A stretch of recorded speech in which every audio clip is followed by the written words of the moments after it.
Assalamualaikum warahmatullahi wabarakatuh. Alhamdulillahi wa kafa, wassalatu wassalamu ala nabiyil mustafa wa ala alihi wa sahbihi ahli sidqi wal wafa.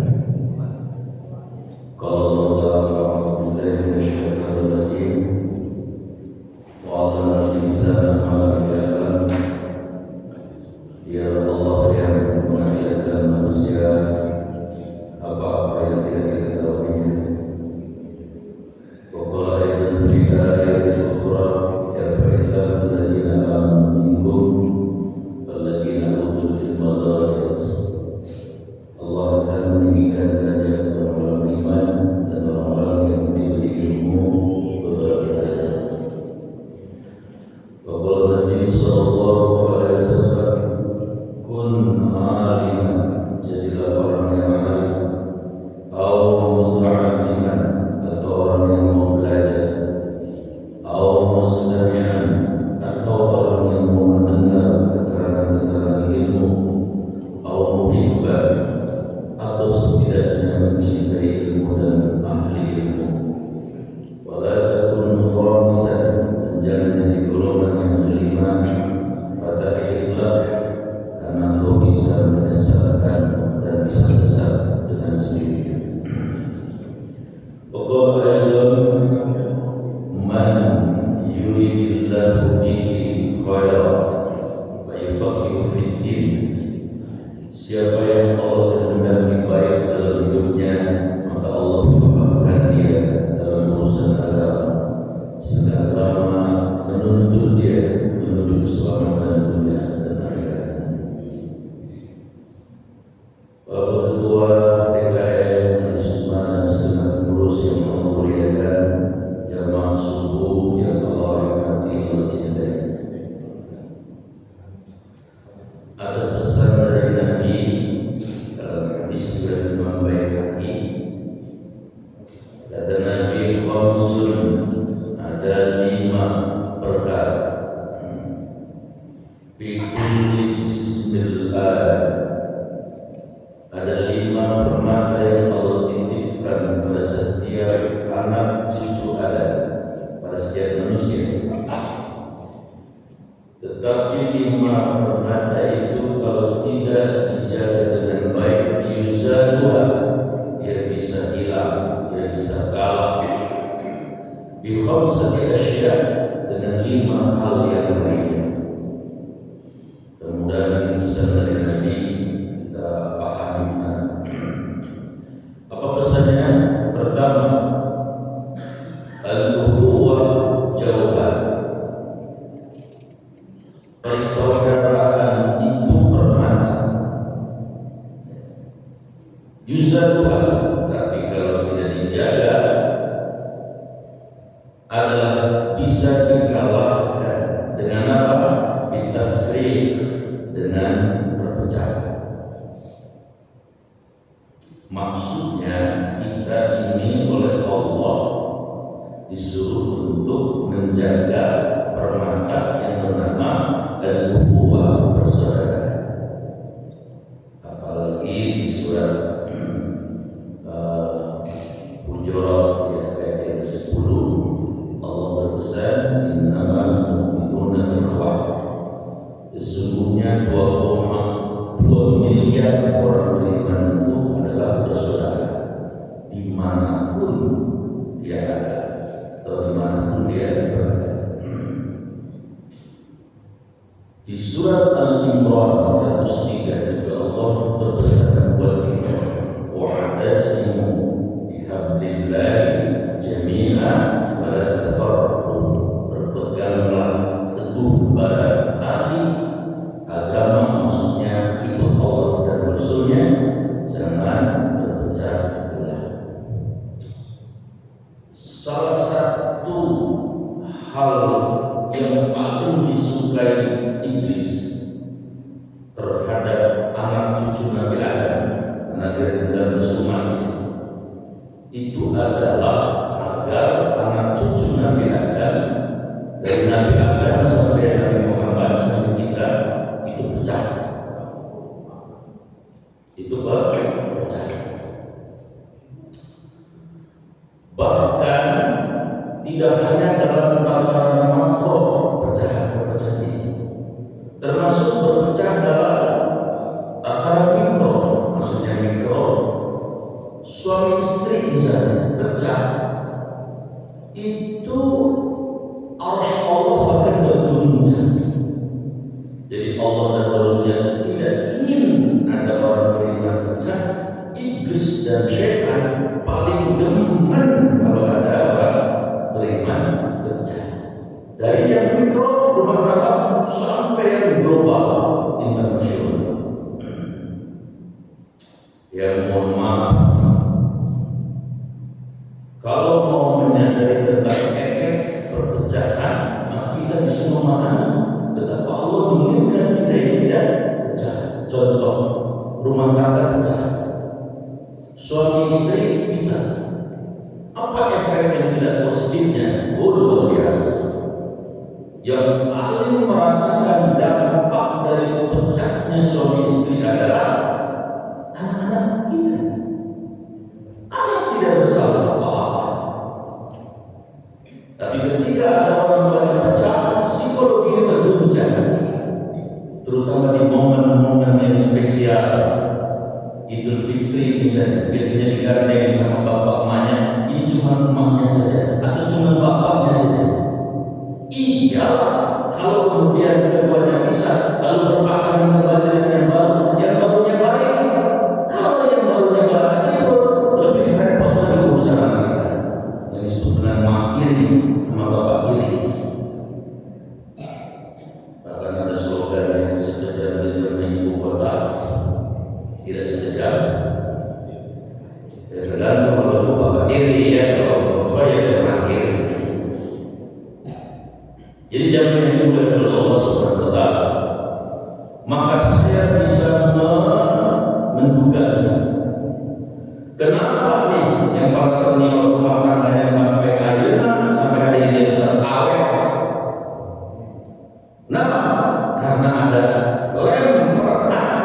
Apa lem perekatnya? Anak. Kira-kira gitu.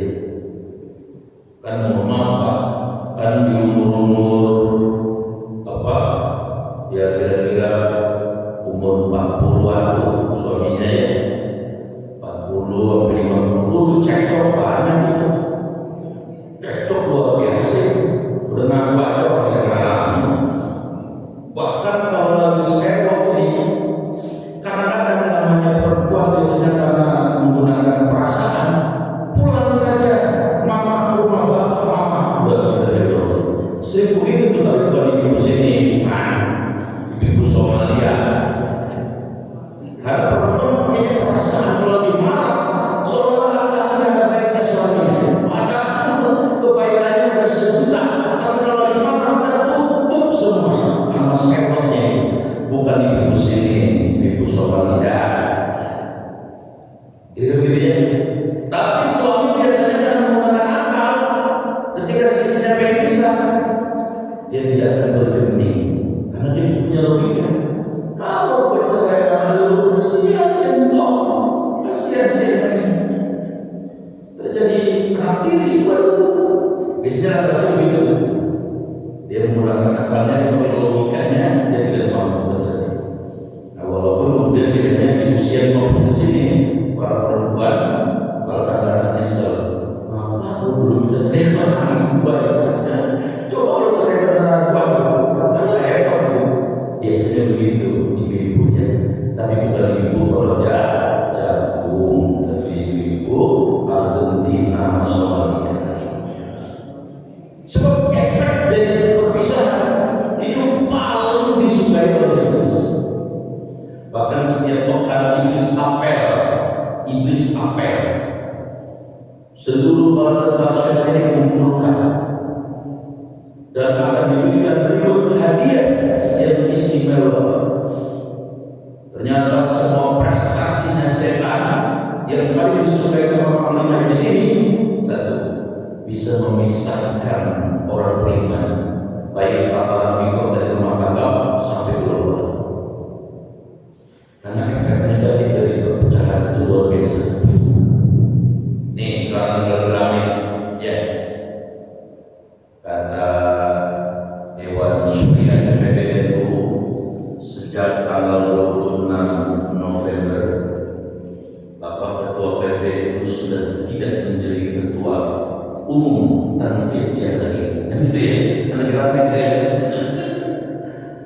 Tapi kata ketua Tanfidia ke PBNU, oh tidak, saya ini tetap ketua PBNU karena yang bisa melaksanakan saya adalah hanya muktamar terakhir di Lampung. Tapi kata ketua Majelis Syuriah PBNU, Prof. Islam mengatakan sudah tidak bisa hasil rapat dari 50-an anggota Dewan Syuriah, 37 kiai-kiai besar yang hadir dan memutuskan bahwa ketua Tanfidia sudah tidak layak untuk menjabat sebagai ketua PBNU karena ada kesalahan yang sangat-sangat mendasar. Saya sebagai orang NU kultural mencari tahu apa kesalahan mendasar itu. Oh, ternyata dianggap oleh Dewan Syuriah ketua PBNU ini telah melanggar prinsip dasar trilogi NU. Apa trilogi NU?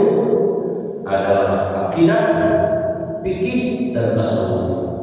Akidahnya itu Asy'ariyah, Maturidiyah, fikihnya itu 4 mazhab, tasawufnya itu Imam Al-Ghazali dan Imam Junaid Al-Baghdadi. Apa yang dilanggar? Persoalan yang sangat prinsip, yaitu akidah. Sebab pelaksana ketua PBNU telah mengundang sebagai narasumber utama seorang tokoh Zionis, Dr. Brown itu, untuk menjadi narasumber di Akademi Kepemimpinan NU, yang lulusan-lulusan akademi ini akan menduduki jabatan-jabatan struktural yang penting. Jadi bayangkan, yang menjadi secara ideologi adalah seorang Zionis melaksanakan. Menurut Syuriah bukan hanya diajarkan, tetapi juga dananya dikucurkan luar biasa. Menurut Syuriah ini pelanggaran berat karena sama sekali bertentangan dengan akidah.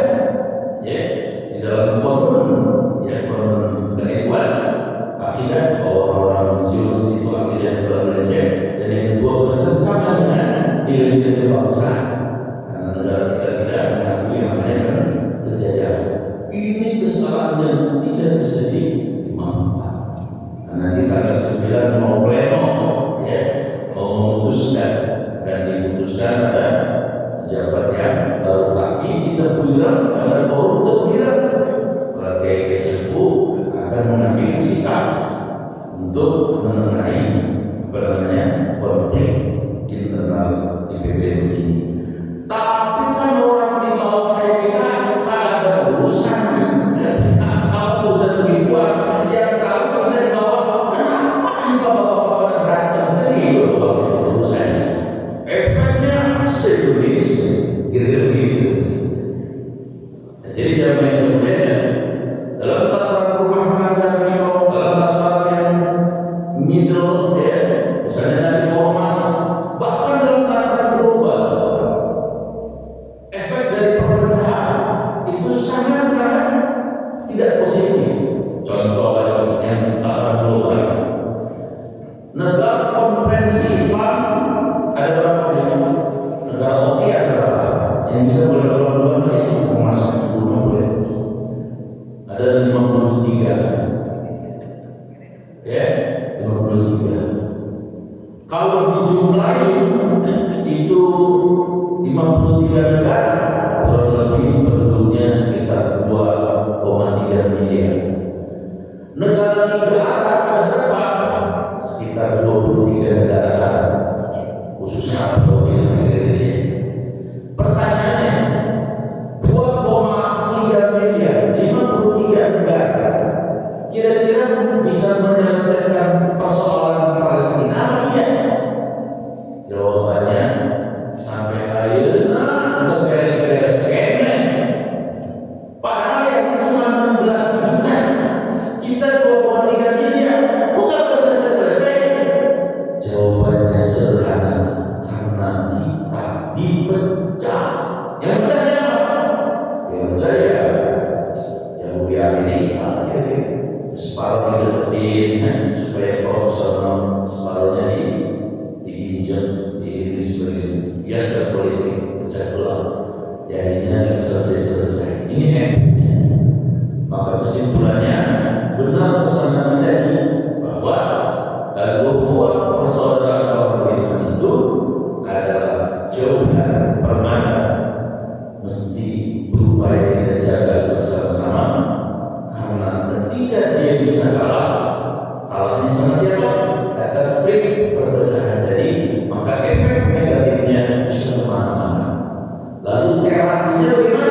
keinginan diri, golongan kelompoknya sendiri. Yang kedua terapinya apa? Tawadhu. Kalau ada sifat tawadhu, rendah hati, insya Allah dia akan menghargai yang tua dan menyayangi yang muda. Seperti tadi suami istri. Kalau si suaminya ikhlas, insya Allah nggak bakal bercerai. Ya, gua nyari duit tugasnya, ya. Biar kata hujan-hujanan, panas-panasan, pergi pagi, pulang petang, penghasilan. Pas mau beli mobil ada, ya. Pas mau renov rumah ada. Gua ikhlas. Kalau cuma megang duit doang, kalau gajian habis dipegang, distribusikan ke bendahara umum. Jadi udah selebihnya udah nggak apa-apa, saya masih suami ikhlas. Yang kedua, suaminya tawadhu. Biar bagaimanapun, ya, gua juga punya kekurangan. Bini gua punya kekurangan, tapi punya kelebihan. Gua punya kelebihan, juga punya kekurangan. Beres itu. Sama si istrinya juga begitu. Saya ikhlas biar mulai bangun tidur sampai tidur goblok aja kata selesai urusan rumah, saya ikhlas sebagai ibadah, karena buat saya atas istri inna sholati semuanya sholatu wa nusuki ibadahku wa mahyaya wa mamatiku lillahi Allah. Saya ridho, saya ikhlas. Diomelin nama lagi ikhlas, disuruh-suruh nama lagi ikhlas. Oh, kalau gini aneh rumah tangga ini. Tapi kalau nggak punya ikhlas, apa? Dibotek mulut ya kan? Membotek ada iman bisa. Ikhlas. Sebab apa bu? Dan memang mama, bapak, sebetulnya ibu-ibu itu sudah istri itu kan sebetulnya tidak wajib ya, tidak wajib masak, tidak wajib cuci baju, tidak wajib nyetrika, tidak wajib nyapu, tidak wajib cuci piring. Setuju nggak bu? Setuju nggak? Tidak wajib, masa tidak wajib? Kewajiban istri cuma dua, apa? Taat Allah, taat sama suami. Kalau suaminya nyuruh masak, lah aku nggak dijawab. Terus masak, jadi dia masak. Terus suami nyuruh bikin kopi, memang bukan kewajiban, gitu. Satu ya, pesanannya dari apa? Al-Ukhuwah Jawab. Persoalan itu permata. Izzul habib kalau nggak dijaga bisa kalah, bisa hilang dengan namanya berjaga. Yang kedua, al-aqlu jawhar. Kata Nabi, akal itu permata. Yuzalha, dia bisa kalah, dia bisa hilang. Dengan apa? Dengan marah. Maksudnya apa? Kalau orang marah dibetulkan, akalnya bisa hilang. Itu maksudnya. Ini contoh yang paling ada ya. Kira-kira ya 1 minggu lebih ini lah. Dan ini ceritanya semua. Lampung peristiwanya. Ada seorang laki-laki perempuan berjanji akan membangun rumah tangga. Laki perempuan di Lampung, di TV kemarin kayaknya. Tapi ternyata si lakinya ini mengkhianati kesetiaan dan cintanya si perempuan. Dikawinkan orang lain, meranalah si perempuan ini. Nyari hati, nyari hati. Kayak bahasa orang, bahasa komis. Nyari hati, sakit buatnya. Pacarannya lama, tahunya masih lakon. Sakit banget. Tapi rupanya si laki-laki ini kurang sempurna, kurang mungkin. Dia kawin sama laki perempuan lain, tapi sama dia masih berhubungan. Gitu. Ada laki-laki kayak gitu di dunia ini. Itu kita harus mencintai Anda. Lampung tapi apa yang terjadi? Sakit hatinya kemudian dilampiaskan. Jadi tetap berhubungan dengan berzina, yang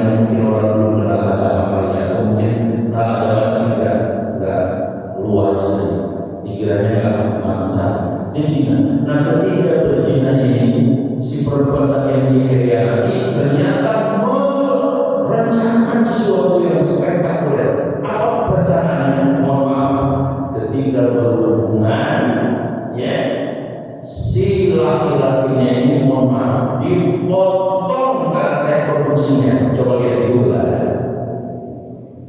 Ini nyambung apa enggak saya ngomong? Ibu paham? Apa? Pakai kata lagi. Coba lihat ini kita ya. Masya Allah. Kenapa? Karena marah dia tadi itu kan. Kalau saya bilang kan orang marah, ya pasti nyesel dia sekali dua kali kalau nggak ada mah.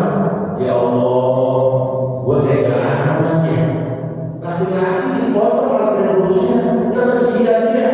Udah coba itu, bukan ternyata bang Malik juga. Dah kalau kita punya itu mah, ya ribet urusan. Ya, garing kalau kata orang Jepang mah. Barat pimpinan pisau legari. Satu ditayangkan juga kemarin Kalimantan. Ini sebetulnya gara-gara marah akal dia. Laki bini, laki bini. Yang laki perempuannya janda, yang laki-lakinya duda.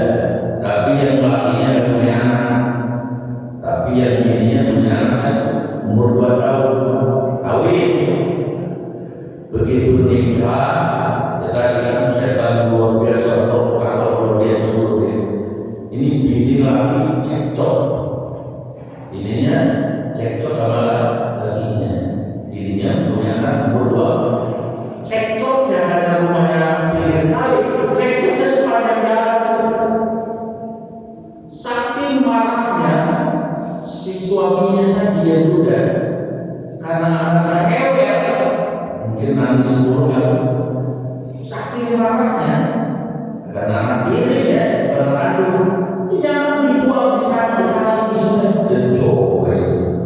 Anak berdua dibuang di kali saking marahnya. Alhamdulillahnya si ibunya langsung terjun nyari itu anak di kupiak tuh air. Alhamdulillah terselamatkan anaknya itu. Itu cekat-cekat di anaknya. Selesai diambil dua anak, berjalan lagi berdua, cekcok lagi sampai di rumahnya istrinya. Nah di rumah istrinya, di depan rumah istrinya, cekcoknya makin panas. Dipukul si istrinya, peletak, jatuh, lempar. Ternyata di depan rumah istrinya itu ada abang laki-lakinya. Abang laki-laki sewot.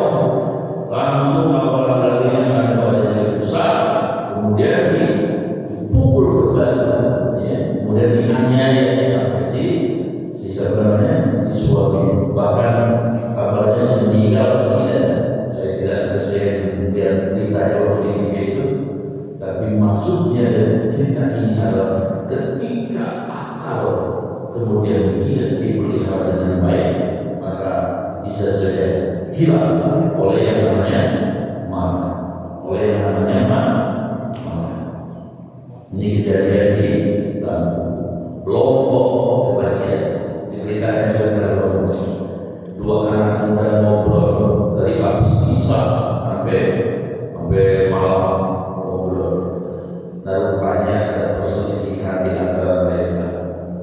Nah, kemudian mereka pulang, tapi sebelum pulang salah satu ada yang mengeluarkan kata-kata yang sangat menyakitkan si anak muda satu ini. Apa dia bilang? Gua injek muka lo katanya. Tersinggung luar biasa dengan kata-katanya. Akhirnya dia pulang, tapi ngajak temannya, dia bawa parang, dikejar lagi untuk temannya pakai motor, cekcok lagi, sudah siap parang, ditebas punanya, putus itu temannya jadi marah, menghilangkan apa? Makanya terapinya luar biasa dari Allah. Terapinya apa? Surat Al-Imran ayat 133-134. Alhamdulillah minasyaitonir wasari'u bersegera ila kepada maghfiratin ampunan Allah wa jannatin arduha samawati wal ardh, dan kepada surga itu surga seluas langit dan bumi. Mungkin dari muttaqin yang Allah siapkan untuk orang-orang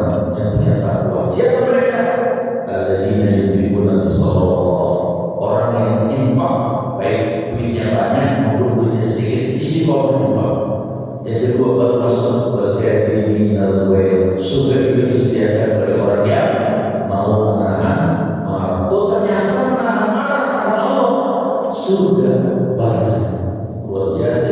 Ayat ini ditafsirkan langsung oleh Rasulullah SAW. Apa saja lantak boh 3 kali.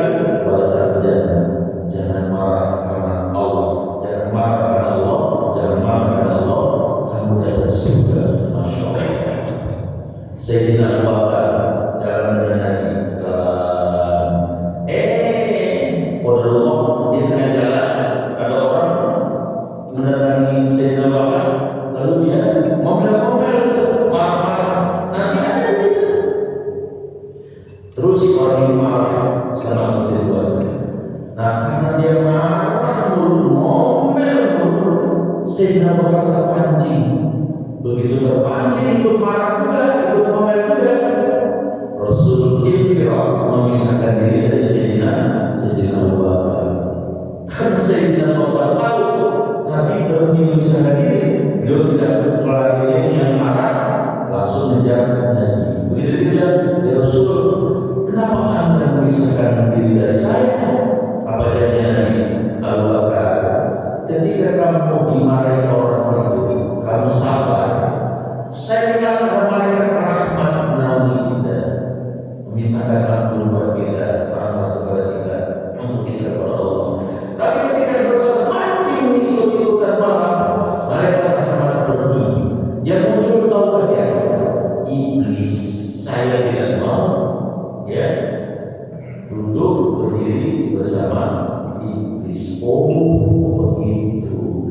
Jadi Pak Ibu, ketika kita lagi marah, malaikat rahmat pergi, datang yang namanya setan atau iblis. Itulah mengapa kita dianjurkan kalau lagi marah segera padamkan, karena setan iblis tercipta dari api. Padamkan dengan air. Mengejar apa? Wudu. Kalau lagi marah wudu. Ustaz, saya udah wudu, tapi saya masih sewot aja. Sholat tobat, sholat hajat. Ustaz, saya udah sholat, tapi sekarang saya deg-deg aja mau itu. Ya sudah, ini rekomendasi dari saya, nonton Upin Ipin. Kan lucu ya? Insya Allah marahnya jadi udah. Ini cuma dari saya. Tadi yang saya berikan, agar bisa hilang. Oleh apa? Marah. 2. Yang ketiga, kata Nabi, ad-dinu jauhar, agama itu permata. Yuzalwa, tapi kalau tidak dijaga bisa hilang. Oleh apa? Al-hasad. Oleh hasad. Jadi hasad itu bisa menghilangkan amal-amal agamanya. Persis yang disabdakan Nabi, al-hasad itu tak perlu memakan, ya perlu memakan al-hasanat, ibadah-ibadah kita. Apa sebagaimana tak perlu memakannya karena tapi al-khotob, yaitu kayu bakar. Hasad itu apa? Bahasa Arabnya senang melihat orang susah rasanya kalau melihat orang senang. Kira-kira di Pondok ada nggak yang model kayak gitu? Nggak ada ya. Ini mah di Bolivia, Amerika Latin ada yang kayak gitu. Jadi kalau melihat orang senang, dia malah susah. Tapi kalau melihat orang susah, dia malah senang. Tetangganya beli Fortuner susah ya, sampai dicek di puskesmas Pulau Jagung itu temperatur tubuh langsung naik sumeng 39, tensinya 216. Kata bu dokter, Pak, bapak saya cek di laboratorium tidak ada penyakit apa-apa Pak, tapi bu tensinya begini parah. Ya jujur dokter, saya memang sebenarnya sih gak sakit isi. Terus saya lagi gede sama tetangga, kalau itu obatnya bukan saya, itu bagiannya Ustaz. Jadi ada penyakit yang begitu, namanya hasad ya. Ternyata tetangganya tidak ada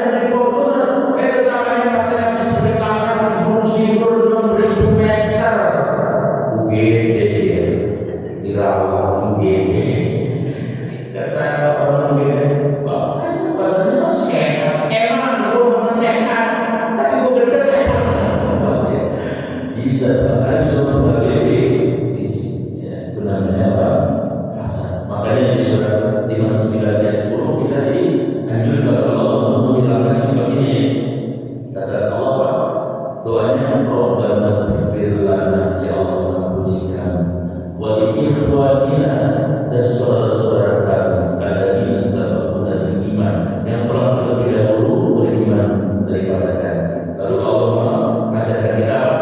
Wala taj'al fi qulubina ghillan, jangan jadikan di hati kami ini ghillan, hasad.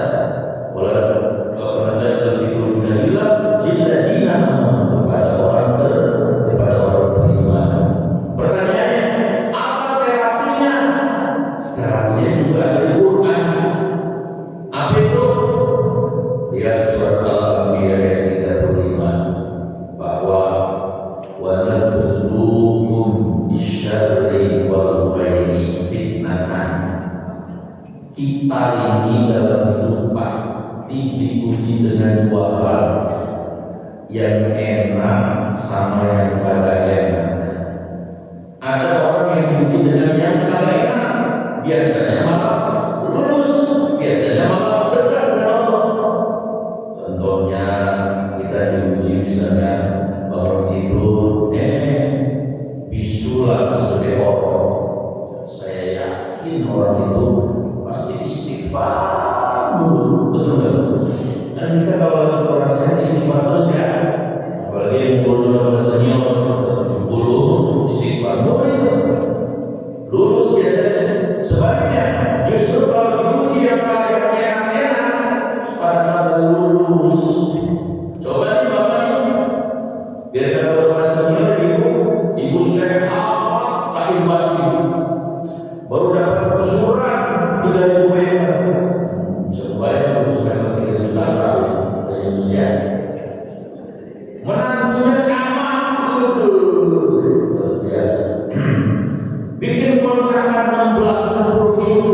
Kira-kira begini mana? Saya yakin tuh jarang-jarang menitih kepada Allah hidupnya enak, ya.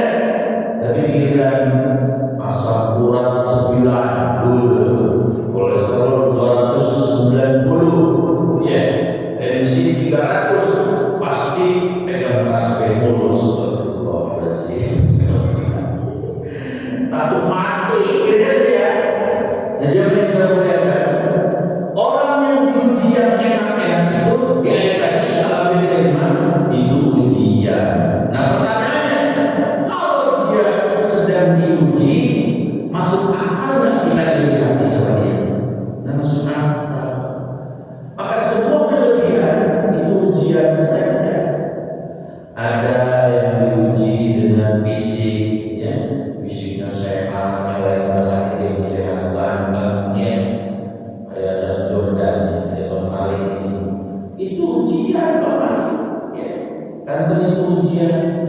Ada yang diuji dengan jabatan, ada PRT di sini, ada PRT di sini, ada, nggak ada, terpaksa kalau DKI.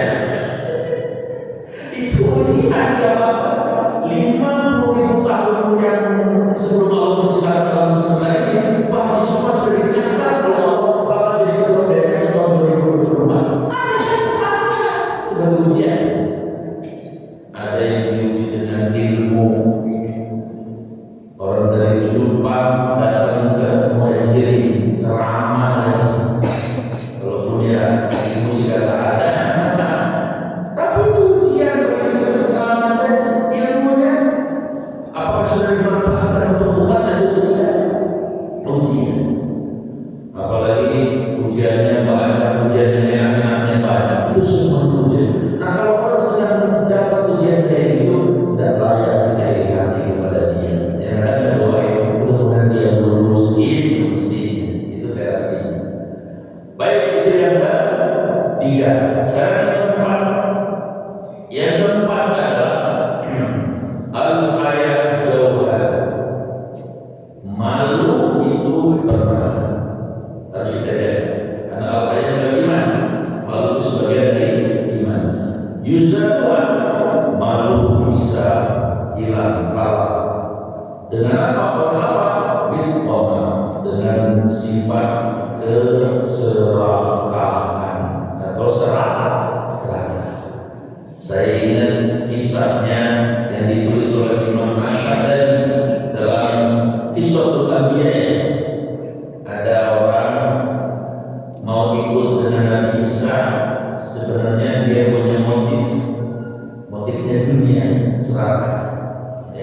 tapi dia pura-pura pengen jadi muridnya Nabi Isa. Tuan guru Nabi Isa, ya bolehkah saya ikut perjalanan hidup Anda? Anda kan selalu melawan Tuhan. Boleh, silakan. Baik, kita mulai sekarang jalannya jalan Nabi Isa jalan ini. Kemudian Nabi Isa membawa bekal 3 potong roti, 3 potong roti. Kemudian setelah istirahat, rotinya yang satu dimakan Nabi Isa, yang satu dikasih sama laki-laki yang tadi, yang satunya buat mentah.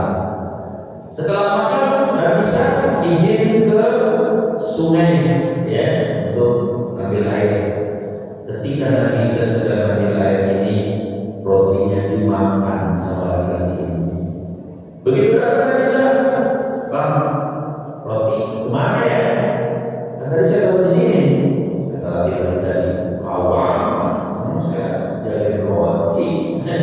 Oh, gitu ya. Ya, kalau gitu kan kita jalan sampai bertemu dengan seekor rusa punya anak 3. Lalu Nabi Isa turun laki-laki, Bang, kita perlu makan daging itu. Baik, terus bagaimana dulu? Anaknya rusak kantong, siap. Lalu dipotong, lalu dibakar, dimakan.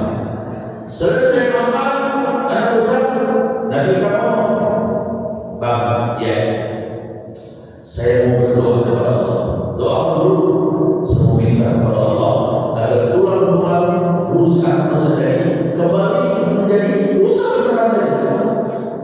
Silakan Tuan Guru, Nabi Isa berdoa kepada Allah. Kan kisah Nabi Isa itu salah satu yang bisa menunjukkan yang mati. Jangan kata rusak, manusia yang bisa, tapi yang menunjukkan Allah sebetulnya. Nabi Isa itu kan Rasul perantara. Nabi Isa berdoa kepada Allah, kembalikan tulang-tulang itu. Di mata si laki-laki tadi itu tulang-tulang berubah kembali menjadi anak Isa, hidup lagi terus. Lalu Nabi Isa ngomong begini, Bang, ya, abang telah melihat bahwa kebesaran Allah itu luar biasa. Iya, luar biasa Allah, maksudnya Allah. Nah, ketika abang sudah melihat kebesaran Allah, ngomong saya nanya, yang makan roti itu siapa? Wah, nanya itu lagi, wah, Anda tahu saya? Oh, nggak tahu? Nggak tahu. Oke, kita lanjutkan perjalanan sampai di sebuah sungai yang besar. Nabi Isa kemudian mengatakan sama saya, Bang, sini tangannya saya pegang ini. Mengapa itu dulu kita mau nyebrang sungai ini? Terus apanya mana? Perahunya mana? Harus pakai perahu. Jadi bagaimana? Udah, ikuti saya. Nabi Isa berdoa kepada Allah, ya Allah, izinkan kami bisa berjalan di atas air sungai ini. Laki-laki ini sampai mendekat dia jemput, tapi ternyata diizinkan Allah bisa jalan di atas air. Sampai menyeberang di sana, Nabi Isa ngomong, Bang, apa melihat kebesaran Allah luar biasa? Air sungai ditundukkan buat kita berdua sehingga kita bisa berjalan di atas air. Demi apa melihat kebesaran Allah ini? Ngomongnya makan roti siapa? Lah, itulah apa yang ditanya. Orang saya nggak tahu, Bang, nggak tahu. Oke, yuk kita jalan lagi. Jalan sampai di padang pasir. Nabi Isa bilang, Bang, ambil pasir, ya, siap Guru. Dapat pasir Guru, bikin 3 gundukan, siap. Setelah jadi 3 gundukan, Bang, saya berdoa kepada Allah. Nanti kamu lihat apa yang terjadi. Ya Allah, dengan kemahan kekuasaan Engkau, izinkanlah 3 gundukan pasir ini menjadi emas. Allah izinkan pasir itu 3 gundukan jadi emas. Begitu melihat emas, ternyata ketahuan tuh, ya, aslinya si laki-laki biasa. Nah, ini dia yang buat cari-cari ini. Waduh, kata bisa, Bang, ini yang sepongge bagian saya, ini yang sepongge buat ente.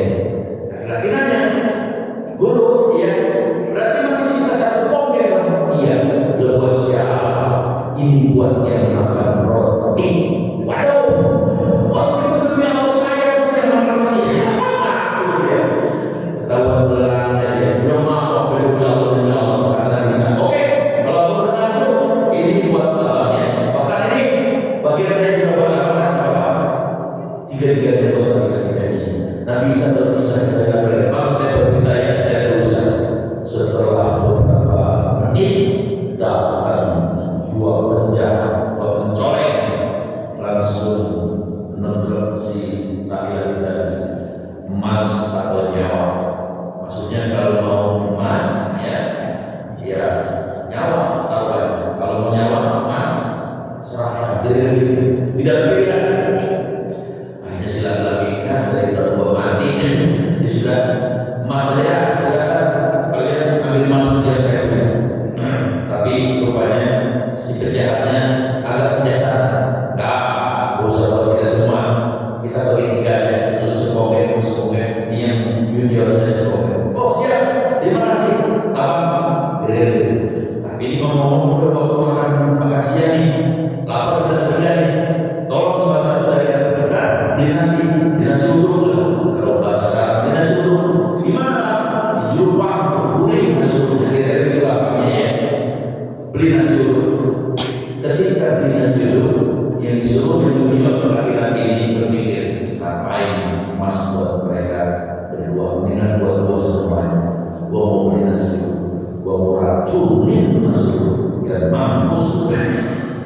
Bener nafsu awal ini apa?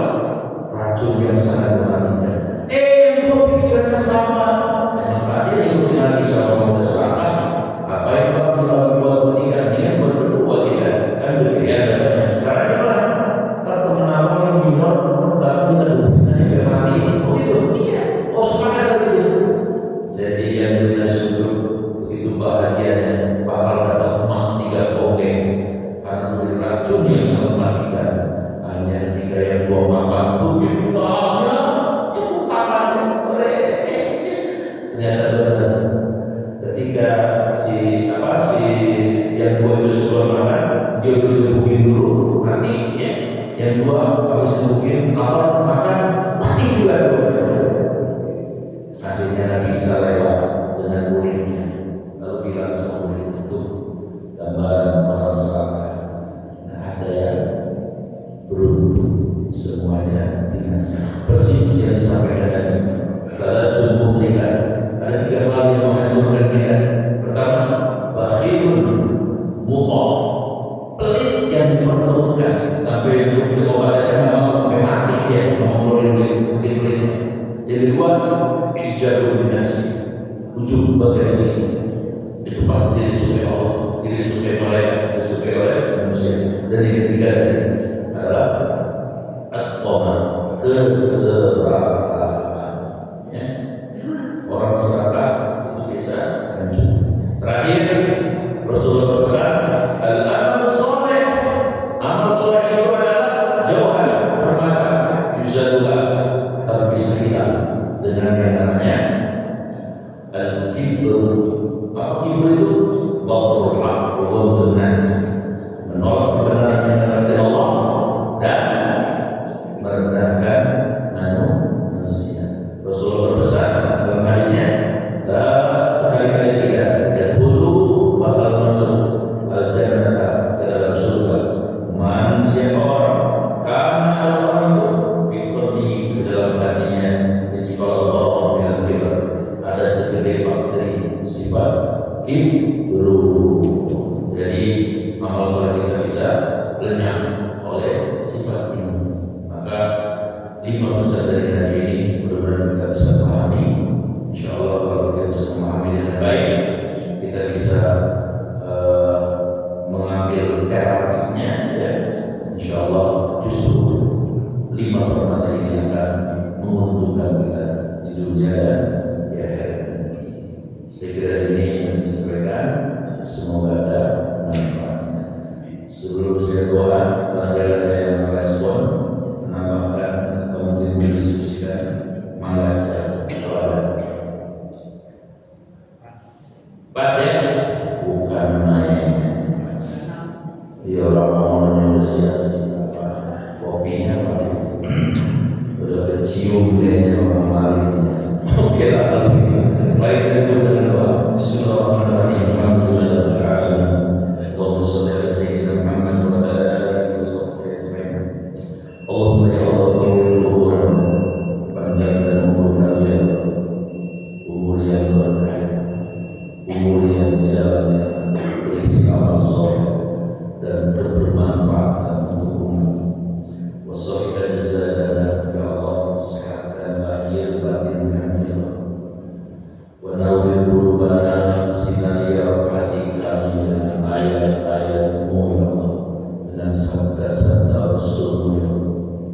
Wasabit imanana, kokohkan ya Allah, kuatkan ya Allah, tauhid, akidah, iman, keyakinan kepada Allah dan kepada Rasulnya.